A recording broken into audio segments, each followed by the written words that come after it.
Amaka, when are you going to give birth to a male child? Evil girl, I know they sent you from the coven to end my family's lineage. That is why you have been busy filling the house with only female children who will one day get married and go to another family. My son is the only male child of his father. He needs a son to carry on the family name. If you don't give me a grandson, I will get another woman to do so. Useless female factory.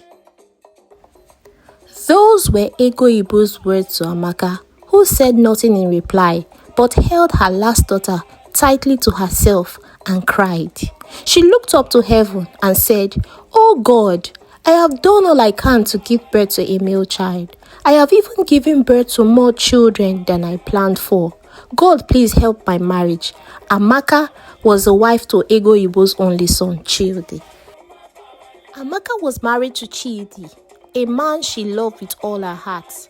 Amaka and Chidi had 6 beautiful daughters: Ada, Ebere, Ngozi, Ifeoma, Chioma, Ndidi, and Ogadi. Their laughter filled the house and Amaka felt her life was complete. But not everyone was happy. Chidi's mother, Ego Ibu, believed a family wasn't complete without a son. She constantly taunted Amaka, calling her names and accusing her of being useless. Amaka tried to ignore the hurtful words by focusing instead on raising her daughters. When Amaka discovered she was pregnant again, fear filled her heart. What if this child is another girl? She often thought to herself. She spent her night crying, not knowing what to expect if another girl is born. All through the pregnancy, she was warned by her mother-in-law. "Make sure you don't produce another female child, though. Don't end my husband's lineage. My son is the only child. He needs a son to succeed him and carry the name of the family forward." But as fate will have it, Amaka gave birth and the child was another girl. Instead of happiness and joy, Amaka cried, holding her baby to herself. Her husband and mother-in-law abandoned her in the hospital. It was a kind neighbor who took care of her and discharged her home, as her only surviving female elder sister lived in another city. On getting home, the atmosphere was tensed. No form of jubilation, but hate and antagonism. Chidi, who used to defend Amaka against his mother, has changed drastically. He no longer smiled at Amaka and barely spoke to her. He began saying things like, "When are you going to give me a son?" Amaka's heart broke. She cried every time and tried everything to please Chidi and Mama Chidi, but nothing was good enough for them. One day, Mama Chidi came to their house with a young girl named Nkoli, a girl from their village. "This is Nkoli," Mama Chidi announced. "She will give us the son Amaka cannot." To Amaka's shock, Chidi didn't resist. He agreed to take Nkoli as a second wife. Amaka pleaded with him, tears streaming down her face, but he pushed her away. "You have failed me," he said coldly. Out of love, Amaka still remained in the house, enduring all the humiliation. The pain and torture continued as the new wife was very disrespectful to her. She reported her to her husband, but Chidi was often taking sides with Nkoli. One day, Amaka could not take the insults anymore. She packed her bags and left with her daughters. She went to her elder sister's house in a faraway city.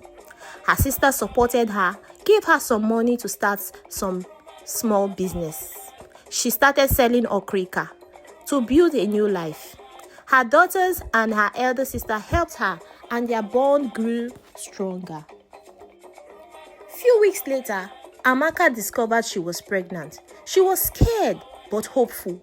She prayed day and night for strength and for safe delivery. Meanwhile, back in Chidi's house, Nkoli was also pregnant. And after a few months, she gave birth to a baby boy. Mama Chidi threw a big celebration, declaring, "This is the son of our family. This is the son of our family." But unknowing to them, trouble was brewing. Within that same period as well, Amaka also gave birth. As Nkoli's baby grew, The neighbors started to notice that the child looked nothing like Chidi. Why does this child look so different? And he has a wide nose. The neighbors whispered. Chidi's children are usually his replica. This is very strange. The neighbors, whenever they have the opportunity to sit down together to gossip, they will often talk about how totally different this boy looks from Chidi's other children. As time went on, Chidi started to feel a kind of regret. He thought about his daughters always. One evening, as Chidi walked past a children's park, he noticed a little girl laughing as she played with her father. His heart clenched. He thought of Ada, Ebere, Ngozi, Ifoma, Chioma, Ndidi, and Ogadi, his beautiful daughters. He swallowed hard, feeling the weight of his mistake. He missed them so much, and he feels the emptiness of his new life. One day, one of Chidi's close friends, which was also his neighbor, came to visit him, and he said to him, Chidi, this your new wife is very wayward. Even this boy that she gave birth for you does not look like you at all. I think you should conduct a DNA test. Chidi, after a long thought, decided to carry out a DNA test secretly. And when the result came out, the boy was not his biological son. Chidi chased Nkoli away from his house and the boy turned to his mother and screamed, Mama, you destroyed my family. The both of them started crying.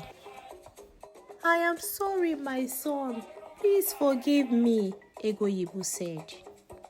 Meanwhile, Amaka's twin babies, Ebube and Dike, are growing up healthy, strong and handsome. They look exactly like their father. One fateful day, Chidi showed up at Amaka's doorstep. His face was filled with regret. Amaka, he said, kneeling before her, I made a terrible mistake. Please forgive me. Come back home. Behind him stood Egoyibo. Her face was full of shame. Amaka, my daughter, I hope you find it in your heart to forgive me. Please come back home. She pleaded. Amaka looked at them for a long moment. She thought of the pain they had caused her, but she also looked at her children. She didn't want them to grow up with bitterness in their hearts.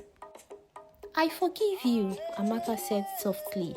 You treated me like I'm the one that gives children, but God has finally showed up for me and blessed me with these twin boys. Chidi was very surprised. He never knew she was pregnant when she left his house. When he saw the twin boys, he broke down in tears. Chidi, overcome with great regret, embraced his daughters, vowing never to take them for granted again.